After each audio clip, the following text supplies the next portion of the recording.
여러분이 갖고 계시는 가장 소중한 애장품이 있다면 그것은 무엇입니까? 아마도 어떤 특별한 가치가 있고 또 희소성이 있고 특별한 인생의 의미가 담겨져 있는 어떤 그런 물건이겠죠. 사람은 누구나 자기가 정말 소중하게 아끼는 그런 애장품들, 또 소중한 자신의 재산 목록들이 있을 겁니다. 솔로몬에게 있어서는 가장 소중한 그런 애장품, 가장 소중하게 생각했던 재산 목록은 무엇이었을까요? 사실 오늘 본문을 보면 너무나도 화려하고 너무나도 정말 놀랄만한 그런 물건들이 계속해서 소개가 되기 때문에 과연 솔로몬은 무엇을 가장 소중하게 생각을 했을까 싶기도 합니다. 솔로몬이 가졌던 너무나도 화려하고 또 소중해 보이는 많은 물건들, 그런 것을 어떻게 또 관리하고 또 어떻게 생각하는지 오늘 본문을 통해서 함께 살펴보도록 하겠습니다.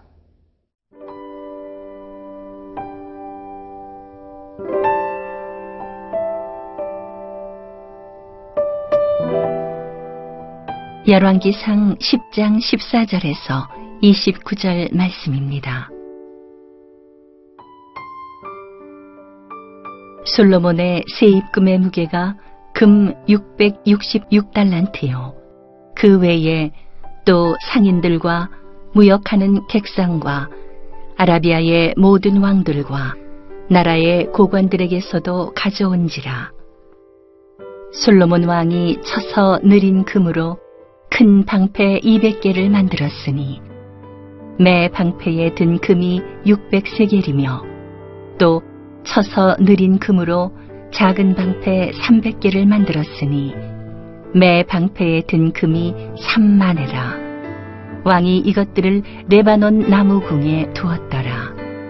왕이 또 상아로 큰 보좌를 만들고 정금으로 입혔으니 그 보좌에는 6층계가 있고 보좌 뒤에 둥근 머리가 있고 앉는 자리 양쪽에는 팔걸이가 있고 팔걸이 곁에는 사자가 하나씩 서 있으며 또 12사자가 있어 그 6층계 좌우편에 서 있으니 어느 나라에도 이같이 만든 것이 없었더라. 솔로몬 왕이 마시는 그릇은 다 금이요 레바논 나무궁의 그릇들도 다 정금이라. 은 기물이 없으니 솔로몬의 시대에 은을 귀히 여기지 아니함은 왕이 바다에 다시스 배들을 두어 히람의 배와 함께 있게 하고 그 다시스 배로 3년에 한 번씩 금과 은과 상아와 원숭이와 공작을 실어왔음이더라. 솔로몬 왕의 재산과 지혜가 세상의 그 어느 왕보다 큰지라. 온 세상 사람들이 다 하나님께서 솔로몬의 마음에 주신 지혜를 들으며 그의 얼굴을 보기 원하여 그들이 각기 예물을 가지고 왔으니 곧 은그릇과 금그릇과 의복과 갑옷과 향품과 말과 노새라. 해마다 그리하였더라. 솔로몬이 병거와 마병을 모으매 병거가 1400대요 마병이 12,000명이라. 병거 성에도 두고 예루살렘 왕에게도 두었으며 왕이 예루살렘에서 은을 돌같이 흔하게 하고 백향목을 평지에 뽕나무같이 많게 하였더라. 솔로몬의 말들은 애굽에서 들여왔으니 왕의 상인들이 값주고 산 것이며 애굽에서 들여온 병거는 한 대에 은 600세겔이요 말은 한 필에 150세겔이라. 이와 같이 햇사람의 모든 왕과 아람 왕들에게 그것들을 되팔기도 하였더라. 오늘 본문은 솔로몬이 누린 화려함의 극치가 무엇이었는지를 우리에게 소개하고 있습니다. 무엇보다도 엄청난 양의 금이 솔로몬에게 들어오고 있어요. 14절 말씀인데요. 솔로몬의 세입금의 무게가 금 666달란트요. 이것은 1년 어떤 세금의 총 수입을 말하겠죠. 당시 금 한 달란트의 무게는 34kg 정도 되었습니다. 이것은요, 은 45,000세겔에 해당하는 금액이에요. 은 45,000세겔은 어느 정도인가? 당시에 노예 한 사람을 살 수 있는 것이 은 30세겔이었거든요. 노예 한 사람의 그 장정 한 사람의 값이 30세겔이었어요. 그렇기 때문에 금 한 달란트는 무려 1,500명의 노예 값을 그렇게 상징하죠. 1,500명의 일꾼을 살 수 있는 그 정도의 엄청난 액수입니다. 그 많은 금을 가지고 솔로몬은 무엇을 하는가? 16절과 17절을 보니까 금방패를 만들어요. 큰 금방패를 200개 만듭니다. 그리고 작은 사이즈의 금방패를 300개를 만듭니다.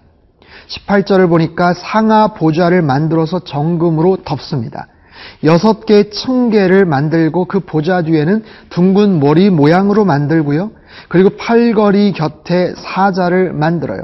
그리고 각 계단 좌우편에 또 사자 한 마리, 12마리의 사자를 거기에다가 또 만들어서 놓습니다.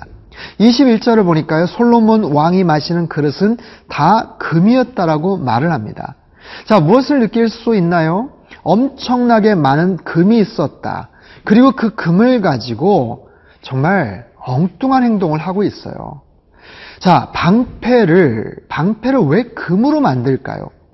방패라는 것은 방패 고유의 어떤 역할이 있죠. 가치가 있죠. 그런데 그 방패를 금으로 만들었어요. 금 600세겔의 금이 방패 하나에 들어갔다라고 이야기를 합니다. 금 600세겔이라는 것은 은보다 15배 가치가 있거든요. 그렇기 때문에 금방패 하나를 가지고는 무려 노예 300명의 몸값에 해당하는 어마어마한 그런 가치고 그런 금액이 거기에 해당되는 거예요. 자, 이거 뭔가 문제가 있지 않습니까? 21절을 보면요, 은을 귀히 여기지 아니했다라는 표현이 나오고요. 27절을 보면요, 왕이 예루살렘에서 은을 돌같이 흔하게 했다라고 얘기를 해요. 자, 금이 많다 보니 은이 너무 흔해 빠진 거예요. 돌처럼 보일 정도로 그 가치가 정말 하락했다라는 것이죠. 자, 솔로몬에게 있어서 이 많은 금은 지금 결코 좋은 모습을 보이고 있지는 않아요. 풍족함, 화려함, 그 번영, 그 굉장한 모습들을 나타내긴 하지만 그에게 들어오는 엄청난 금은요, 결국 모든 가치 기준을 변질시키고 변형시키고 있다는 사실이에요. 모든 물건에는 저마다의 가치와 목적과 의미가 있죠. 금은 금대로 소중한 거고 은은 은대로 소중한 법이에요. 그런데 금이 많다 보니까 은이 정말 평가절하가 돼 있고 돌처럼 흔해 빠지게 되고 함부로 여기게 되죠. 본래의 가치를 상실해 버리게 됩니다. 풍성하다 보니 그 풍성함이 지나쳐서 그 가치를 없어져 버리게 만드는 것. 방패를 왜 쓸데없이 금으로 만들까요? 방패는 나름대로 역할이 있고 어떤 존재의 목적이 있는 거예요. 그런데 금으로 그 방패를 만든다는 것은 다른 목적을 위해서였겠죠. 사람 300명의 몸값을 들여서 금방패를 만든다는 것, 이미 그 가치를 변질시키고 변형시키는 그 솔로몬의 부유함은 이미 병들고 있었다는 거예요. 그리고 점점 썩어가고 있었습니다. 지나친 사치와 쾌락과 방종의 그런 나날들을 보내면서 그는 점점 타락의 길을 걸어가고 있다는 사실이죠.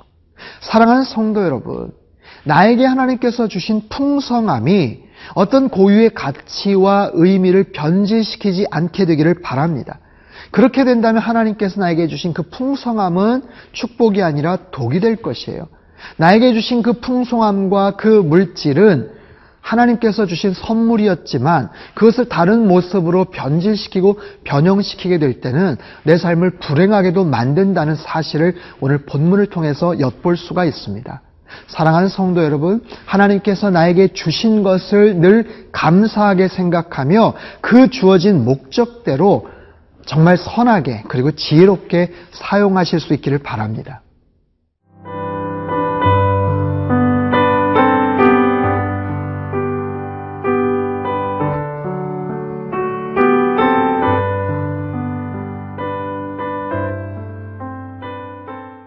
오늘 본문 23절이 이렇게 말을 하고 있어요. 솔로몬 왕의 재산과 지혜가 세상의 그 어느 왕보다도 큰지라. 자, 어떤 단어가 지금 강조되고 있나요? 지혜가 아니라 재산이 먼저 앞서고 있어요. 강조되고 있다는 거예요. 솔로몬은 지혜의 왕인데 하나님께서 주신 그 지혜를 가지고 겸손하게 국정을 운영하고 나라를 잘 통치해서 여기까지 왔는데, 그리고 그 지혜를 가지고 이웃나라와 좋은 화평의 관계를 누리고 살았는데 이제는 재산이 더 앞서서 나옵니다. 그가 타락의 길을 걷고 있음을 암시하고 있죠.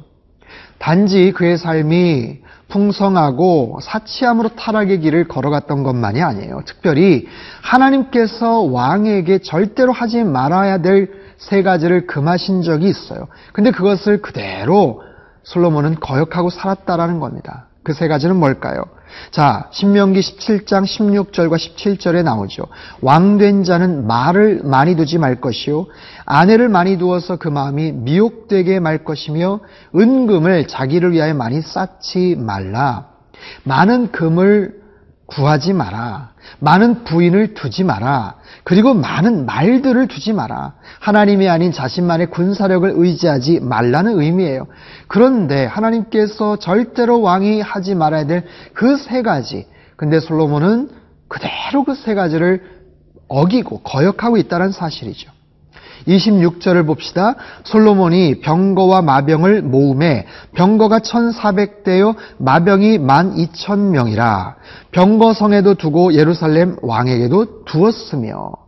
저는 이 구절에서 모음해라는 단어가 눈에 들어옵니다.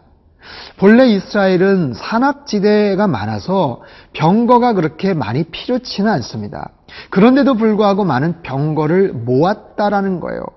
과시하기 위한 목적일 수도 있겠고요. 또는 다른 나라에 되팔기 위해서 어떤 무역을 위한 그런 목적이기도 합니다.